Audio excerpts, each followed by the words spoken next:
ছোট পর্দায় খুব অল্প সময়ের মধ্যে ব্যাপক জনপ্রিয়তা পেয়েছেন সামিরা খান মাহি। ইতিমধ্যে প্রমাণ করেছেন নিজের অভিনয় দক্ষতাও। বর্তমানে নাটক নিয়ে তার সকল ব্যস্ততা। তবে সাম্প্রতিক সময়ে কাজের সংখ্যা বৃদ্ধির চেয়ে মানের দিকেই তার বেশি নজর।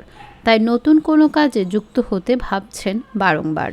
সম্প্রতি অভিনেত্রীকে দেখা গেছে বকুল ফুল নামক একটি নাটকে। নাটকটি বেশ সাড়া ফেলেছে দর্শকদের মাঝে।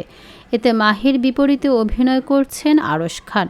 সেই নাটকের শুটিংয়ের কিছু ছবি নতুন করে প্রকাশ করলেন মাহি, যে ছবি দেখে রীতিমতো চমকে গেছেন সবাই। পাগলের চরিত্রে মাহি যেন বাস্তবতা ফুটিয়ে তুলেছেন নিজের লুকে।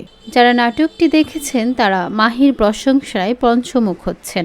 বৃহস্পতিবার ৭ আগস্ট নিজের ফেসবুক আইডি থেকে নাটকটির শুটিংয়ের কিছু ছবি প্রকাশ করেছেন মাহি, যা দেখে ভড়কে গেছেন তার অনুরাগীরা।